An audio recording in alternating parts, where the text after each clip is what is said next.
story that people have been taught to believe about the Catholic Church, and then consider why it is they so readily believed it when there isn't even a stitch of evidence for it.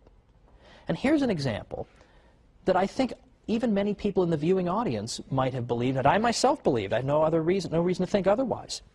And that's the idea that Christopher Columbus, when he engaged in his famous voyages, was actually seeking in part to prove that the Earth was not flat, but rather spherical. Now, we've all heard the usual story that Columbus was warned. No, Columbus, no, don't go sailing that far. You're going to fall off the edge of the Earth. Don't you know that? The Earth is a big flat disk, and you're going to fall off the edge and get eaten by dragons, or giant radioactive spiders are going to eat you, something like that. He was warned about all this. Don't do it. Well, he did it anyway, and this goes to show how brave and wonderful he was. Now, I don't dispute that Columbus was indeed a brave and skilled navigator. But Columbus himself, were he here today, would tell you that he was not seeking to prove the Earth was spherical. Why? Because everybody already knew it. Everybody already knew the Earth was a sphere. In effect, no educated person in Europe believed the Earth was flat.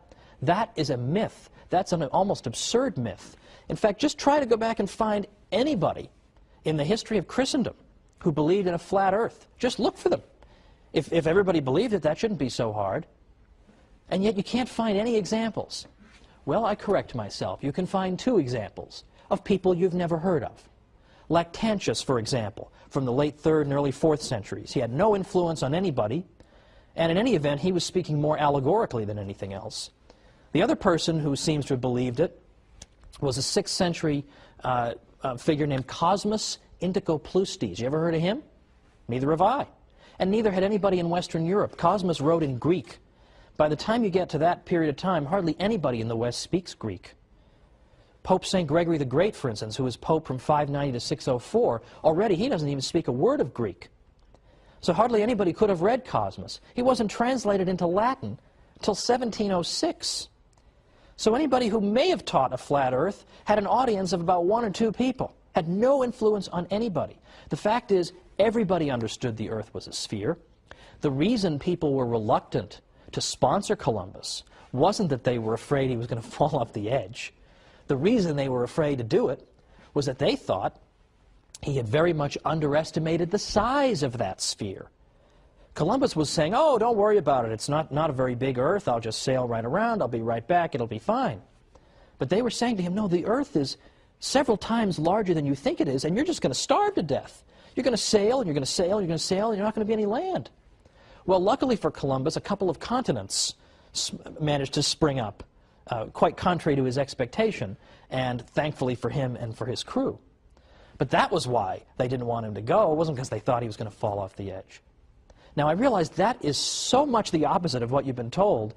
You almost think that I must be making this up, right? Sure, people believe in a flat Earth, but I promise you they didn't. And there's actually a whole book that was written to answer the obvious follow-up question. If nobody believed in a flat Earth, how did this myth ever get started? And the answer comes in a small book by a guy named Jeffrey Burton Russell. He wrote a book called Inventing the Flat Earth. And what he found was that it was a very, very tiny group of intellectuals in the 19th century who gave birth to this myth. And they did it because it made the Catholic Church look ridiculous. Because in the 19th century, there was a lot of debate and dispute with the Church about Darwin and other matters. And the idea was that if we can portray the Church as being so ridiculous that it used to actually teach the Earth was flat, then we can show that she is an utterly contemptible opponent. So they invented this story to cast the Church in an absurd, ridiculous light.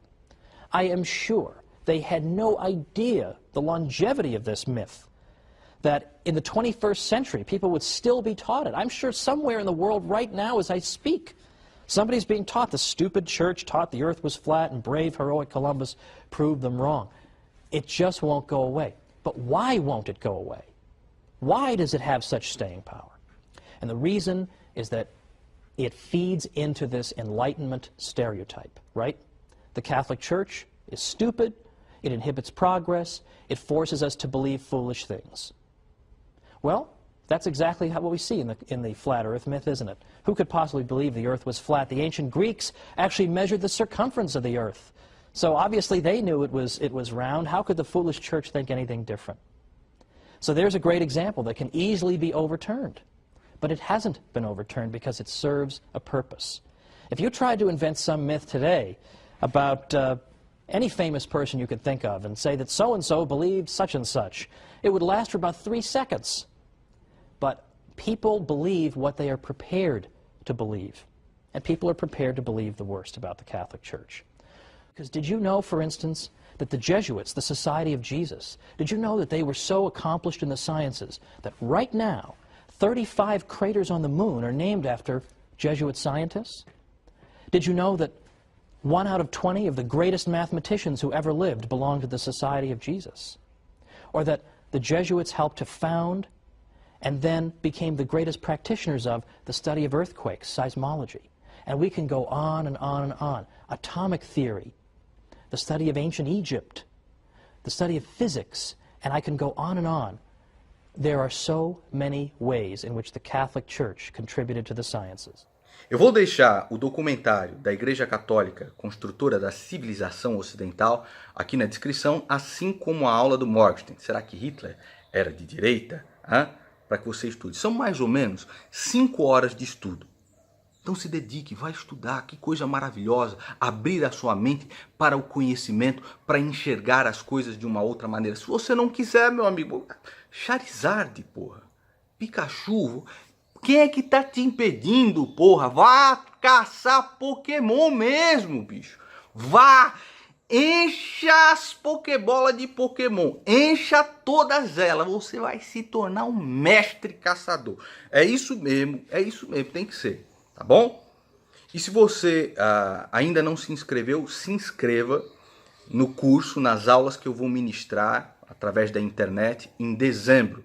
É o primeiro link aqui na descrição, a minha Masterclass. Se inscreva em dezembro.